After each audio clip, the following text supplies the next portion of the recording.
Okay, let's talk about how we're using these significant figures now that we know how to count them.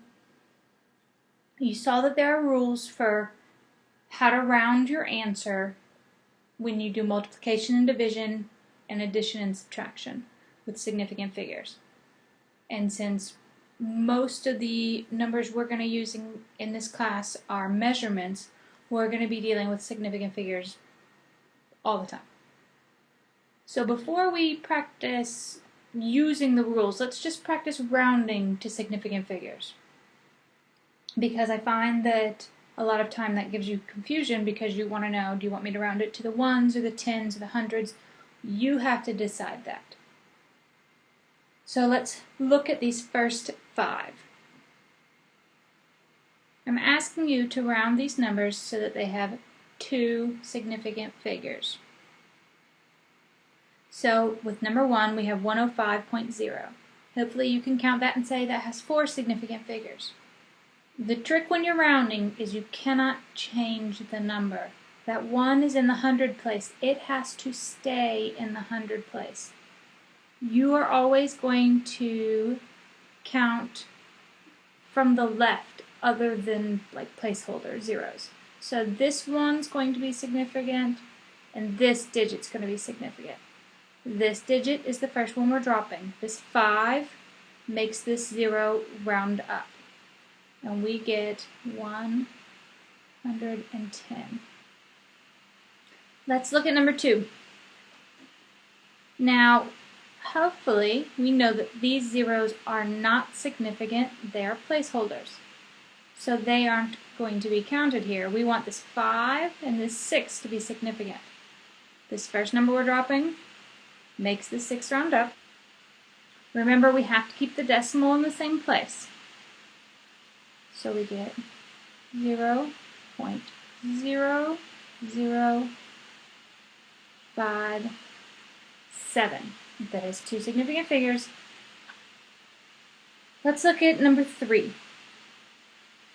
And this one we're going to want these 2 digits to be significant. This is what we're dropping. The 5 rounds the 0 up.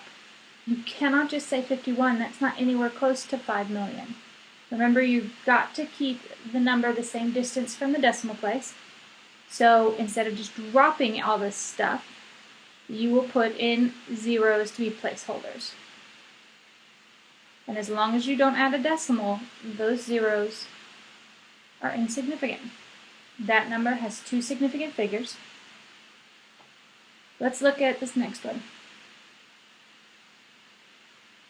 95.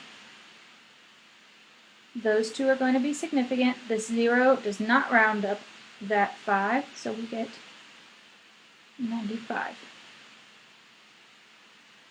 Let's look at this next one. 89. This 5 does round up this 9, so we get 90. The problem is if we write it like this, it has 1 significant figure.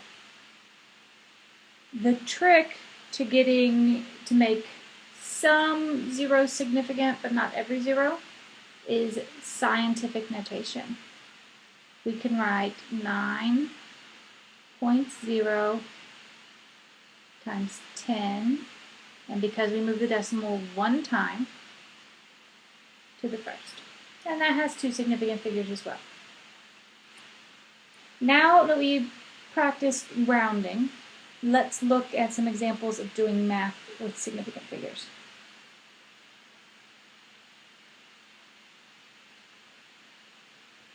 And you might notice that for this particular video, I've broken them up into multiplication and division, and then a separate section for addition and subtraction because the rules are different.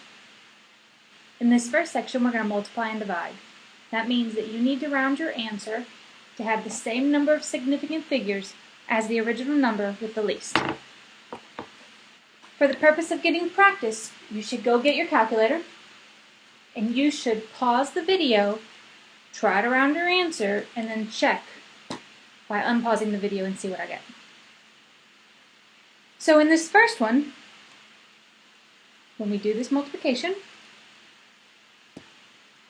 I'm going to write down the number we get out of the calculator, but that's not the answer rounded correctly yet.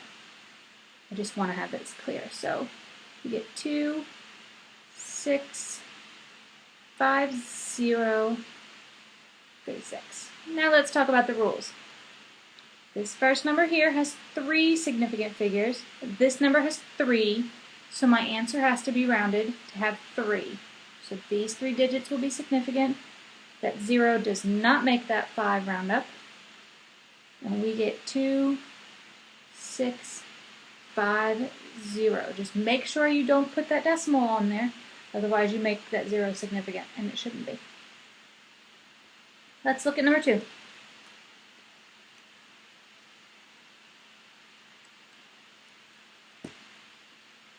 When you do this math, you get 0.5557288871, or wherever your calculator rounds it out. If you look at these original numbers, this number has 4 significant figures, and this number has 4. So our answer should be rounded to have 4. 1, 2, 3, 4.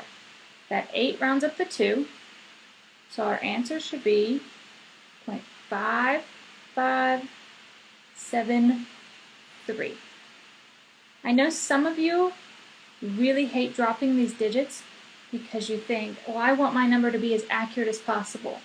But this out here isn't accurate. This is assuming that you knew these very specifically, that you knew these like they were lots of zeros added on. So this really is the most accurate answer, even though you're rounding and you think that makes it less accurate. Let's do number 3. 0.684 04908. And again, your calculator might round with more or less digits. Just look at more than enough and you'll be okay. This number has 3 significant figures and this number has 3, so our answer should be rounded to have 3.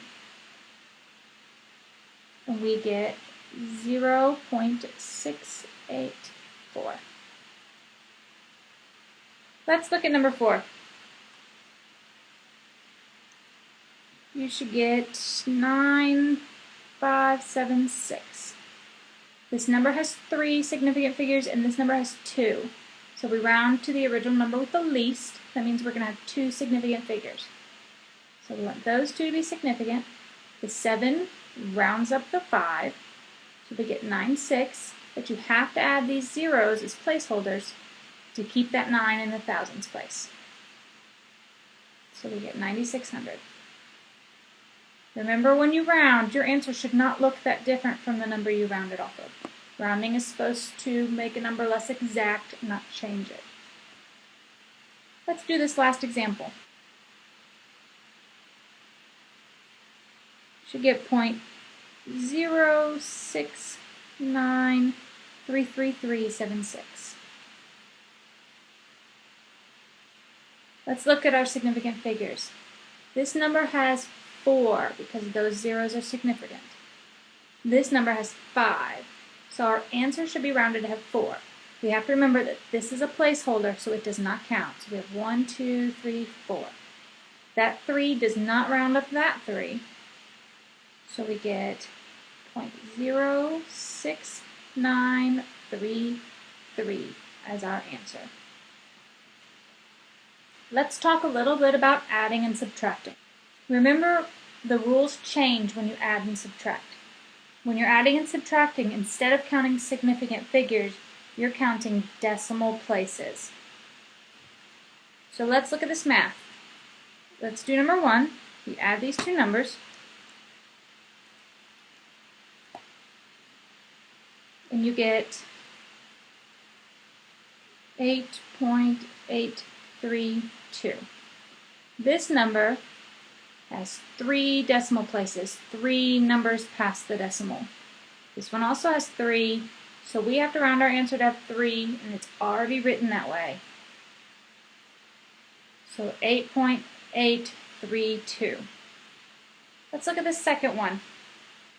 When you add these three numbers, and don't round in between, just add them all up and then round once. 845, 25. Let's look at our numbers. This has one decimal place. This has one. This answer has none. So we're going to round our answer to have no decimal place. That means we're going to round it right here. The 5 rounds up this 5. And we get 846. Some of you might have noticed that when we're adding and subtracting with significant figures, at no point do we actually count significant figures in any of the numbers. We're just talking about decimal places. So let's do this next math. So you should get 0.51474. This number has 2 decimal places, and this number has 5. So we have to round our answer to have 2. So we're going to drop all the rest of this. This 4 does not round that 1 up.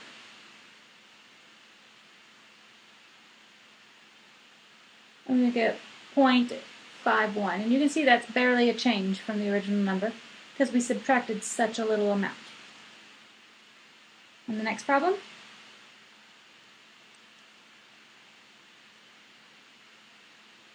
Get 2.22192. We have 3 decimal places and we have 5. So we're going to round our answer to have 3. This 9 does round that up. So we get 2.222. Finally, let's do this last example. We get 2567.19. We have 1 decimal and 2. So we're going to round this right here. The 9 makes the 1 round up. And we get 2,567.2. So hopefully this will help you with significant figures throughout the class. I promise you will benefit from learning this now rather than getting a little bit of points taken off of every math problem for the rest of the class. If you're not feeling super strong with it, come see me in office hours, send me some questions, work on the example problems in the links below. I put them there because they automatically check for you so you know if you're doing it correctly.